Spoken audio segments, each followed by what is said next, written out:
Alright guys, we are back in my garage for another video, and today we are going to be installing a TU pump on my 2016 340i.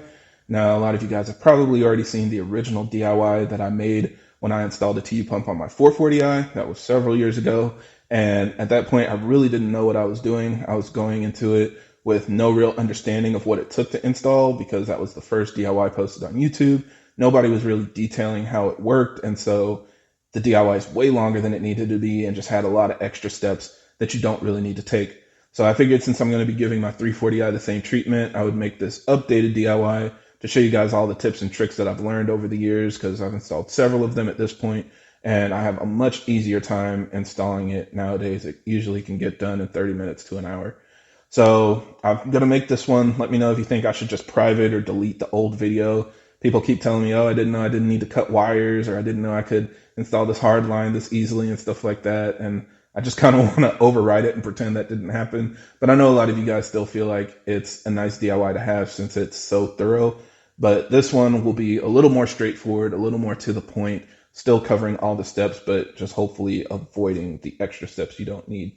So hopefully you find this video useful.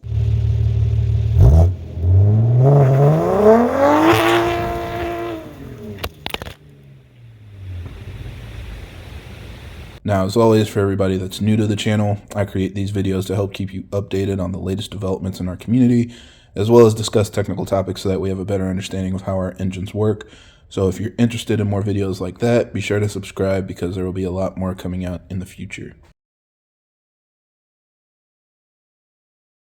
So like most of the DIYs on our cars, the first step you're going to need to do is remove the cowling from the back of the engine bay. So there are 3 10mm screws at the back. You're going to give each one a quarter turn, and then you'll be able to lift up the panel and pull it out of the way. On the other side, same thing, 3 screws, quarter turn each, and then remove the panel. Next, you're going to remove the weather stripping. So the first thing you do is remove this DME wire that's kind of tucked into a channel on it. You can also pop up the DME cover to give you a little more space. It just pulls right off. And then you can also pull off the actual weather stripping. It comes off really easily. Next, you can remove these covers on top of the strut tower. Just keep in mind on the left side of the car, there's a little grommet holding it in place, so you can use a little trim tool to pop that out. Mine's missing, but if you have it, pop it out, and then you'll be able to pull the cover off. Next, we're going to remove the strut brace, so you're going to use a trim tool to pop off these little covers over the bolts. You're supposed to have 2, but I have 1 because of weight reduction. So remove your 2 bolts. It should be a 16mm screw. And then at the shock tower, you have an E18 bolt. So go ahead and grab your eTorque socket, remove that bolt from both sides, and then you'll be able to completely remove the strut brace. Then finally, you'll remove the actual cowl cover. It's going to have a 10mm screw. There should be 7 all the way around the perimeter of it. I only have 6, again, because of weight reduction. But remove all of the 10mm screws, and then you can lift up the panel and pull it out from the back of the engine. And now you have full access to your high-pressure fuel pump. So now we're going to want to put some towels or rags underneath each of the connections for the fuel lines. You know some fuel is going to come out of your fuel system when you do this, so it's important just to have something to catch the fuel so it's not completely soaking up the engine bay. So I use these little shop towels underneath each of the nuts that we're going to remove because that's where the fuel is going to come out. I know some people like to disconnect the low pressure fuel pump and then run the engine until it runs out of fuel to kind of minimize the mess here, but for me, I pretty much just disconnect the battery and leave the car overnight, and then I use a 17mm box wrench to slowly loosen these nuts, and the fuel just comes out slowly. I've never really had any issues. If you just recently drove your car, then it might squirt out, so put a rag on top as well just to stop it from making too much of a mess, and give it a little bit of time for all of the fuel to drain out. Next, we'll do the same thing for the hardline connections on the fuel rail. It's easier to access these by disconnecting your coil packs. So for number 1 coil pack, you basically unplug it, kind of push this rag underneath where the fuel line goes in. And then we'll do the same thing for the number 4 coil pack, just disconnect it so you have a little more space. And then you can put your little towel or rag underneath to catch any fuel that comes out when you disconnect that part of the fuel line. Now we're going to go back in with our 17mm box wrench and loosen these nuts at the fuel rail. But keep in mind, when you do this, it's going to start letting in air from the back of the fuel rail. So it's really common for fuel to kind of start coming out a little bit faster close to the high pressure fuel pump. I noticed this while I was disconnecting it, so I went ahead and grabbed a couple extra rags just to make sure I could soak everything up and it wouldn't start leaking on the valve cover. Also, there's supposed to be a screw here holding down this line, so remove that with an E8 socket. And now basically it's time to fully remove all of the fuel lines. So you'll back all of the nuts off. Keep in mind a little bit more fuel might come out, and you'll disconnect the low pressure feed line. You'll disconnect all of the nuts on the high pressure hard line, and then pull that hard line out of your way. So now we're ready to finally remove the high pressure fuel pump. Next, we'll unplug the electrical connector, so you'll pop that little gray tab out, squeeze it in, and then pull off the connector. Now, it's important when you're removing the screws to not just unscrew one side and then the other. You want to go back and forth and do a quarter turn on each side. This makes sure that the high pressure fuel pump comes off as straight as possible, so that way you're not actually putting any side load, twisting it, or potentially damaging the piston. Now what you'll see from me is I'll do a quarter turn on one side, and then on the other side I'll do a half turn, and then I'll go back and forth a half turn on each side. This just makes it go a little bit faster, and neither side is more than a quarter turn more loose than the other. So do whatever you're comfortable with. This is just something that basically cuts the time in half, since it's kind of tedious going back and forth. And then eventually you'll notice that the bolts are completely loose. So at that point you can just remove it the rest of the way with your hands, and that will give you access to fully remove the high pressure fuel pump. Now when you get your fuel pump, it's going to need a little bit of preparation. So we're going to go ahead and remove these little yellow caps from each side. And you can see that the connector is facing a different direction from the stock high pressure fuel pump. So we're going to want to rotate that.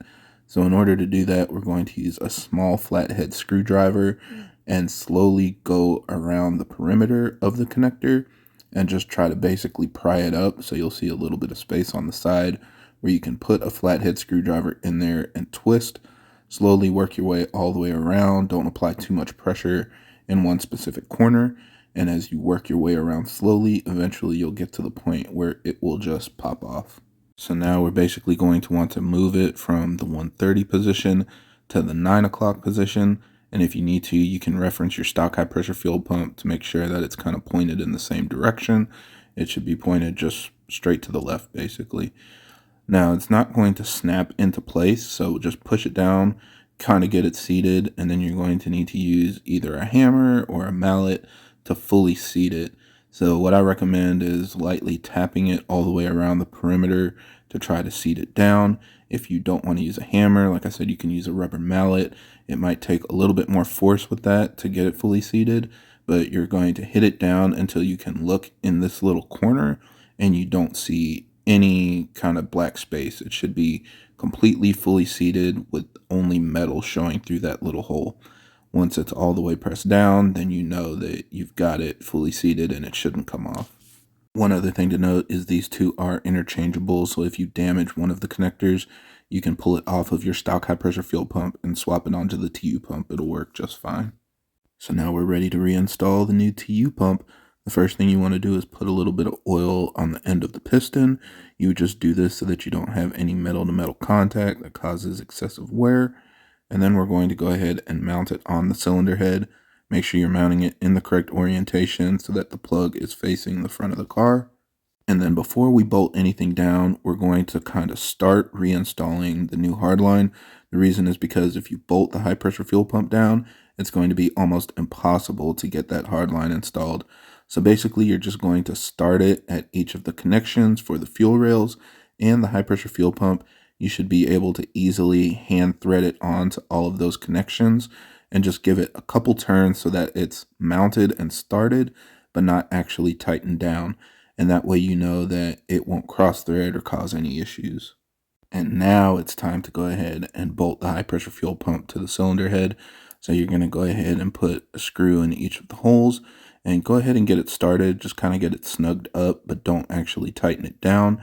And then you're going to follow the same procedure for removal. You basically go back and forth to each side and do a quarter turn at a time, just to make sure that you're torquing it down straight, and again, not putting any lateral load on the high pressure fuel pump. Also, keep in mind, if you look at the BMW manual, it tells you that you need to turn the crank to get it to top dead center.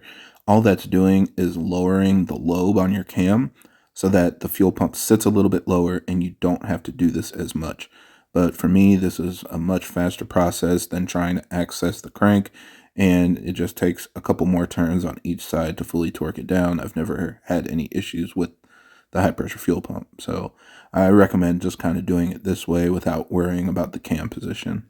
I've also had some people mention they see a small gap between the fuel pump and the cylinder head. You can see on my car I don't really have a gap, but it is something that happens sometimes, and it doesn't seem to cause an issue either. The fuel pump seals up to the gasket itself, so it's not just sealing up to the valve cover, and as long as your gasket is fully seated and the fuel pump is torqued down, you should be fine. Now at this point, installation is basically just the reverse of removal.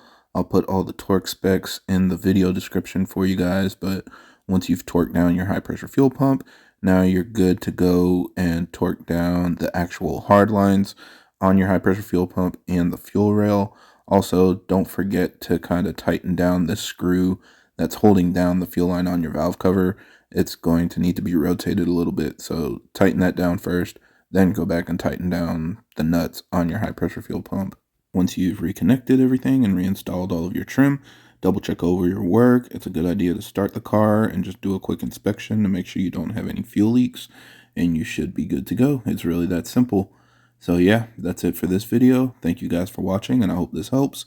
And if you have any other questions or comments, leave them down below.